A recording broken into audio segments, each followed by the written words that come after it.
ओम कार्पण्यदोषो भगतः स्वभावगवृच्छामित्तं धर्मस्मूढचेदः यश्रेयस्या निश्चितं ब्रूहि तन्मे शिष्यस्तेऽहं शाधिमां तां प्रपन्नम्। ओं नमो भगवते वासुदेवाय, नमो भगवते वासुदेवाय। ओम श्री कृष्णाय परब्रह्मणे नमः। सभी सज्जनों को भगवान का नाम से और मोहन जी का नाम से साष्टांग प्रणाम। हम लोग अभी गीतोपदेश शुभारंभ करते हैं। भगवान अभी जो कुछ बोलेगा उसको ठीक तरह से हम समझना चाहिए। इसलिए भगवान सीधा हम एक एक लोगों को हमें डायरेक्ट भगवान उपदेश दे रहे करके हम सोचना चाहिए। केवल अर्जुन को गीतोपदेश नहीं कर रहे हैं, केवल अर्जुन को सुनने के लिए गीता नहीं बताया है। हम एक आत्मिक को बोधवल करने के लिए या प्रबोध करने के लिए भगवान गीता शास्त्र को बता रहे हैं। इसलिए भगवान का कोई भी वचन का रहस्य क्या है, उद्देश्य लक्ष्य क्या है, हम ठीक तरह से समझना चाहिए। उसके लिए हमारा ग्राफिक पावर और मेमोरी पावर को हम बढ़ाना चाहिए, क्योंकि हमारे अंदर भी, मेरे अंदर भी जो भगवान बैठा है, भगवान हमसे या उनका अनुग्रह से, कृपा से मैं जो कुछ भी आप लोगों को अपना मुंह से सुना रहा हूँ, गीता पढ़ करके मेरे को जो इंट्यूशन, उसका रहस्य मेरा अपना स्वभाव का हिसाब से, युक्ति सहज अपने साधना का वजह से मेरे को जो कुछ भी मेरा सोच विचार में आता है उसी को मैं बताता हूँ। अपना अपना स्वभाव का हिसाब से गीता को ठीक तरह से समझ करके अपना स्वधर्म में उसको प्रयोग करना चाहिए। तभी तो ईश्वर का वचन का साक्षात्कार हम करके ईश्वर ने किसके लिए या क्या लक्ष्य लेकर के गीता शास्त्र बताया, उसी का लक्ष्य प्राप्ति के लिए भगवान का कृपा चाहिए। इसलिए गीता शास्त्र ठीक तरह से पढ़ना है, उसके लिए हमें ग्राफिक पावर या मेमोरी पावर बढ़ाना चाहिए।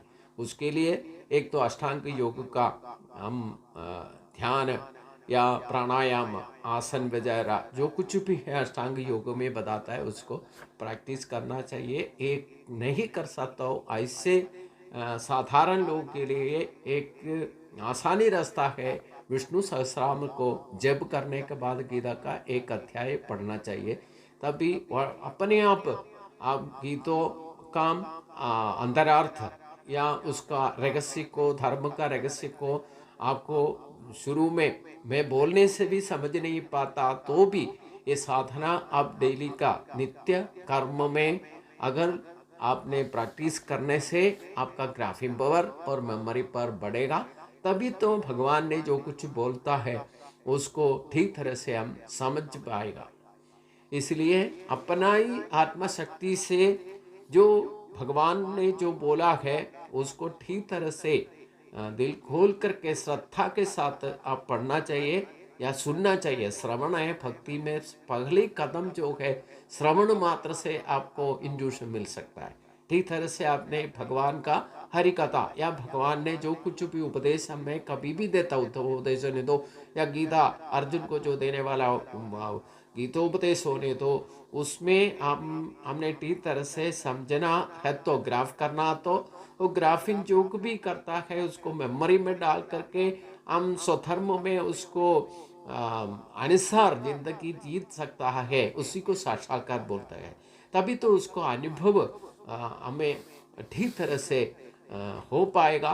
तभी तो हम जिंदगी में आसानी से जीने का जो रास्ता भगवान ने बताया, दिखाया है, उसको हासिल करने का एक ही मात्र उपाय है। भगवान ने जो कुछ बोला है हमारा सोच विचार में, हमारा चाल चलन में कैसे प्रयोग करना, हमारा स्वभाव के हिसाब से, अपना अपना स्वभाव और कर्म वासना, हमारा स्वधर्म व्यत्यस्त होगा, वैरुध्यात्मक होगा, लेकिन हर जगह में हम युक्ति सक्सेस को यूज करना, तो हम ठीक तरह से इसको ग्राफ करना है। अभी इसी अध्याय के साथ भगवत गीता का एसेंस हमें भगवान बताता है। इसलिए प्रधान करके अभी 11वां श्लोक से लेकर हम गीतोपदेश का शुभारंभ करते हैं। भगवान ने जो कुछ भी बोला है उसको ठीक तरह से अपने सोच विचार में कैसे ला करके हमारा स्वधर्म को संपूर्ण करके हम भगवान के पास जा करके या भगवान हमें प्राप्त हो सकता है, उसी के लिए हम अपना साधना जो कुछ भी है वो भगवान का आदेश के अनुसार गीता में एक भी मार्ग, एक ही मार्ग भगवान ने बताया, उसी को हासिल करके भगवान को प्राप्ति करने का एक मात्र भगवान का डायरेक्ट उपदेश है। इसलिए ठीक तरह से इसको समझने के लिए भगवान का एक कृपा चाहिए। उसके लिए प्रार्थना करते हुए हम गीता का उपदेश 11वां श्लोक से आज शुभारंभ करते हैं। भगवान ने अर्जुन को साथ में जो भी संवाद में जो कुछ भी बोला है और भगवान ने जो सवाल किया है उसका जवाब में अर्जुन ने जो कुछ भी भगवान के सामने रखा है, अपने बात न्याय अन्याय जो कुछ भी रखा है, उसमें खास बात यह है अर्जुन श्रेयस के लिए भगवान का चरण में समर्पित किया है। उसी के वजह से भगवान ने अपना मुंह से खास बात उपदेश का रूप में भगवान एक मनुष्य को जो आसानी से जीने के लिए वो अपना स्वधर्म को संपूर्ण करके कैसे ईश्वर प्राप्ति में हम पहुंच सकता करके इसमें संपूर्ण स्वधर्म मतलब मम धर्म को भगवान हमें कैसे संपूर्ण करके भगवान के पास जा सकता है करके इधर दिखाई हम समझना चाहिए। देख करके हम इसको ठीक तरह से समझ करके आगे बढ़ना चाहिए। भगवान ने जो कुछ बोला है उसका शुरुआत हम करते हैं। श्री भगवान वाचा अशोच्यान अन्य शोचतम प्रज्ञा वादांश भाषसे गदासु न गदासु च नानु शोचन्ति पंडिता।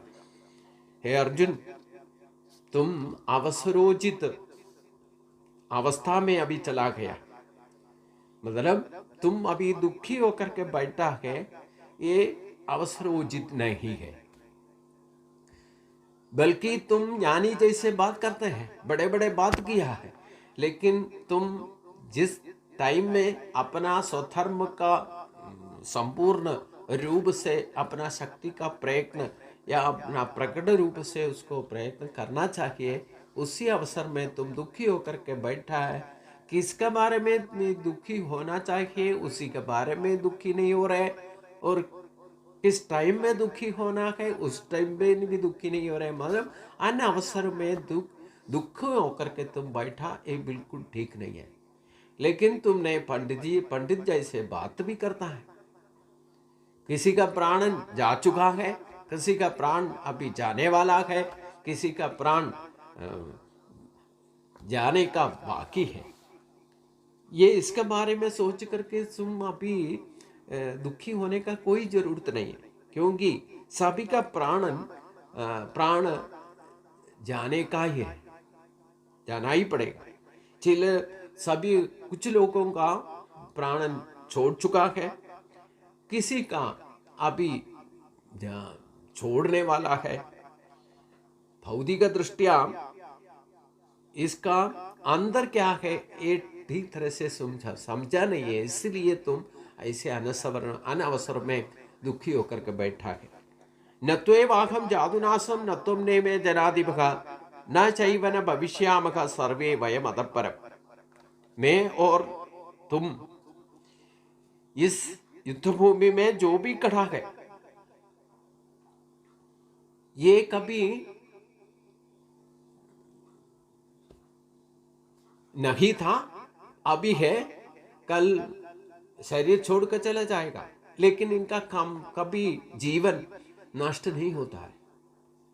इसलिए हम लोग भी या ये युद्ध में जो भी खड़ा है इसको नहीं बोल सकता, क्योंकि आत्मा को कभी नाश नहीं होता, आत्मा को कोई मार नहीं सकता है।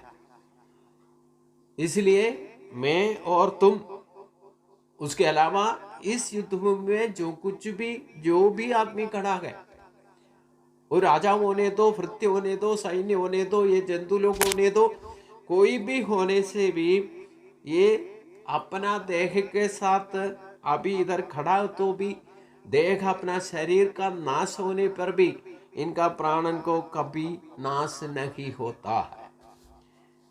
मतलब आत्मा नित्य है, वो नाश रहित है। आत्मा तत्व भगवान पहले हमारा मरण भय से मुक्त कराना चाहता है। तो 2-3 बातें इसी अध्याय में भगवान उपदेश में दिया गया। एक तो आत्म तत्व को पूर्ण रूप से प्रकाशित करता है। दूसरा है कर्म तत्व बताता है। वो अपना कर्म तत्व को संपूर्ण करने के लिए अपना प्रज्ञा को स्थित प्रज्ञ में बदलना है। मतलब हमें जो बुद्धि दिया है वो बुद्धि को स्टेबिलिटी में लाना है। स्टेबिलिटी नहीं है तो हम भौतिक शक्ति का हिसाब से चलेगा तो उसमें सुख दुख, उसमें अचंचल अवस्था पैदा हो जाएगा। कभी भी उसको जिंदगी को ठीक तरह से हम चल नहीं पाएगा। इसलिए आत्म तत्व, कर्म तत्व और बुद्धि तत्व को देख करके हम कैसे भगवान के पास अपना कर्तव्य कर्म को पूर्ति करके भगवान का पास जा सकता है करके संपूर्ण रूप से भगवान बता रहे हैं। इसमें शुरुआत में आत्म तत्व सारे जीवियों को एक ही जैसे एक जन्म वासना है।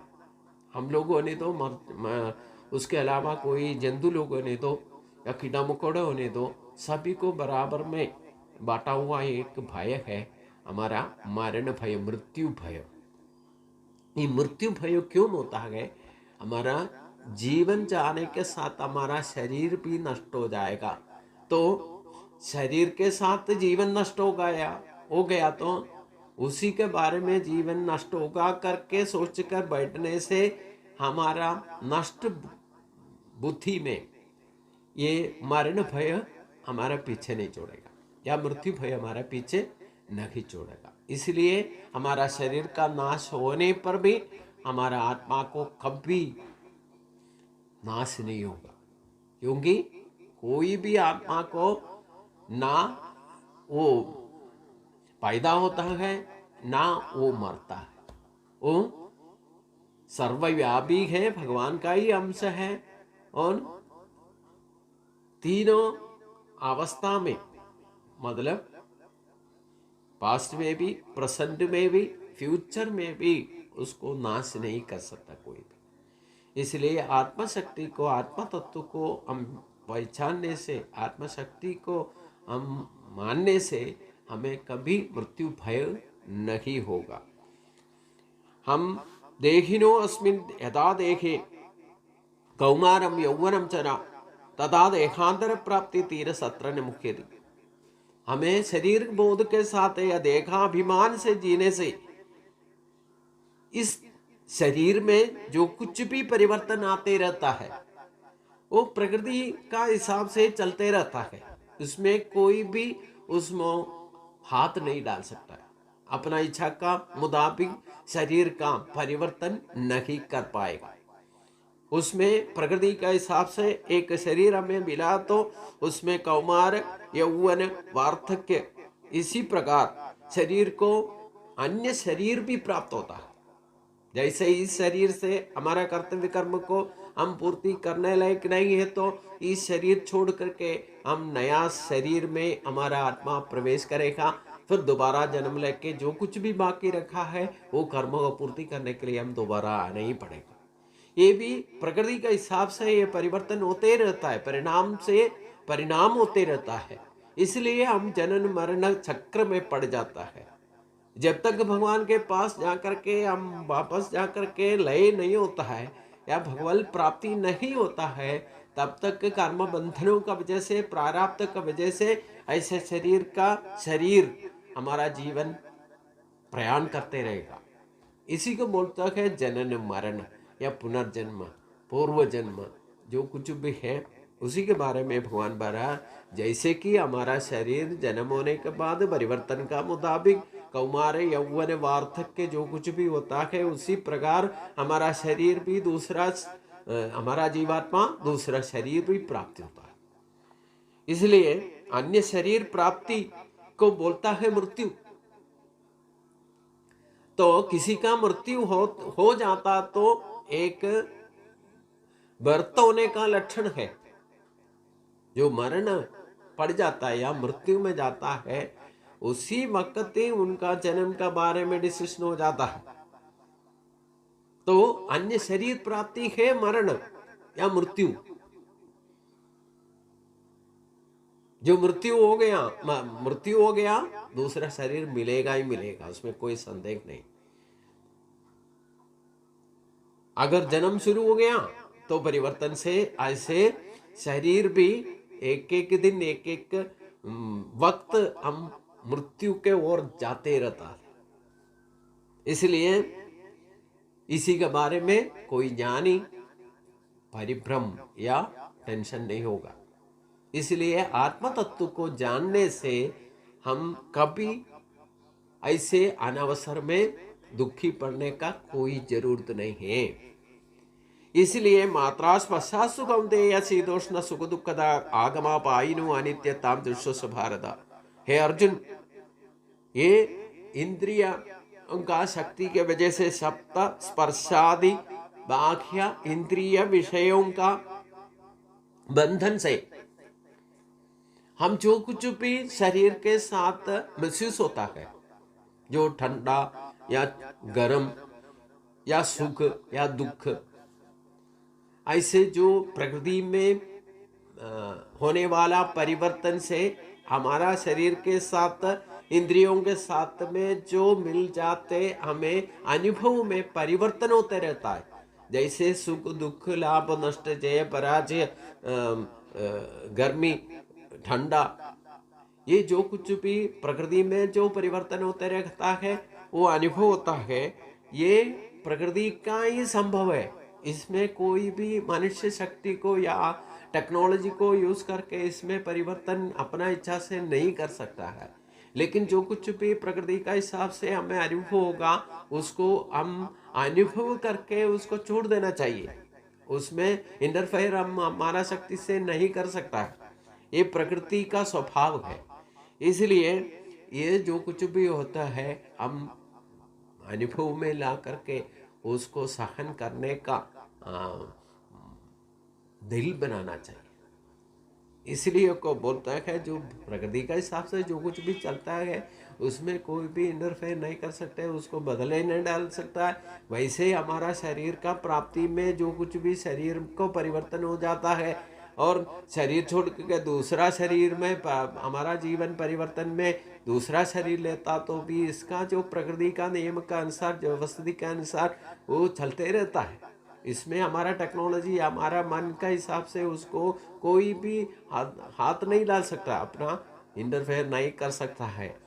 इसलिए उसी के बारे में सोच करके तुम कभी दुखी होने का जरूरत नहीं है। जो कुछ भी प्रकृति के हिसाब से परिवर्तन या जो कुछ भी हमारा शरीर का हिसाब से हम अनुभव करना चाहिए, उसको ठीक तरह से अनुभव करके उसको छोड़ देना चाहिए। उसी में दुखी होकर के बैठने से क्या फायदा का। अभी गर्मी है, इसो हमें गर्मी सहन नहीं कर सकता, तो टेक्नोलॉजी से हम ऐसी रूम बनाकर बैठने से भी उससे बाहर कभी ना कभी तो उसके अंदर 24 आवर्स हम उसी के अंदर नहीं बैठ सकता। कोई जरूरत पड़े तो हम उसी कमरा से बाहर आना पड़ेगा। बाहर आने से ज़्यादा गर्मी होगा, तो गर्मी और ठंडा जो कुछ भी परिवर्तन होते रहता है, जनन मरण लाभ नष्ट जय पराजय, जो कुछ भी दो अवस्था में प्रकृति का व्यवस्थिति बना हुआ है, उसमें परिवर्तन कोई भी नहीं कर सकता है। इसलिए यम खीन वर्धयन्ते दे पुरुषम पुरुष शव समदुख सुखम तीरम स्वामृतत्वाय कल्पते। इसको ये परिवर्तन को श्रेष्ठ रूप से जो आत्मशक्ति से जानने वाला वो अमृतत्व का हिसाब से उसको जिंदगी आसानी से जी सकता है। मतलब उसको आनंद मिल सके, मतलब सुख दुख को समावस्था में समाधान से हम जिंदगी जीना चाहता, तो जो दो भाव प्रकृति में प्रकट होता है उसको अद्वैत या एक भाव में समावस्था में हम लेकर के उसको आसानी से जीना चाहिए। अगर मन को समावस्था हासिल हो गया तो आपका जिंदगी आसानी से अमृतत्व के साथ या आसानी से प्रसन्न रूप से ना सोची तुमरखसी, मतलब कभी भी हमने जिंदगी में दुखी होने का जरूरत नहीं है, ये आत्मा तत्व को जाने जाने से। इसलिए आत्म तत्व को सही तरह से हम समझ पाएगा तो हमारा जिंदगी आनंद पूर्ण हो जाएगा। अमृत जैसे हम जिंदगी को आगे बढ़ा सकता है। इसलिए अमृतत्व बोलने से क्या, हमें समावस्था को हासिल करना है। तो समाधान हम कभी चाहते हैं, हम ईश्वर के पास जाते हैं या गुरु जी के पास जाते हैं, कहीं भी जाता तो हर एक आदमी मानता क्या है, हमारा डिमांड क्या है, हमारे समाधान चाहिए। इसी के लिए तो हम दोपहर भाग दौड़ करते रहता है। ये समाधान कैसे होगा, समावस्था को हम खुद आगिरण करके या हासिल करके हमको समावस्था को हासिल करना चाहिए। जो मन का समावस्था है, जो अमृतत्व बोलते हैं, उसी अवस्था में हम पहुंच सकता है। हमारा मन को तसल्ली से समावस्था को हम हासिल करने के लिए ये योगा साधना करना चाहिए। इसका आगे के बाद हम आगे सोचेंगे। सभी को नमस्कार।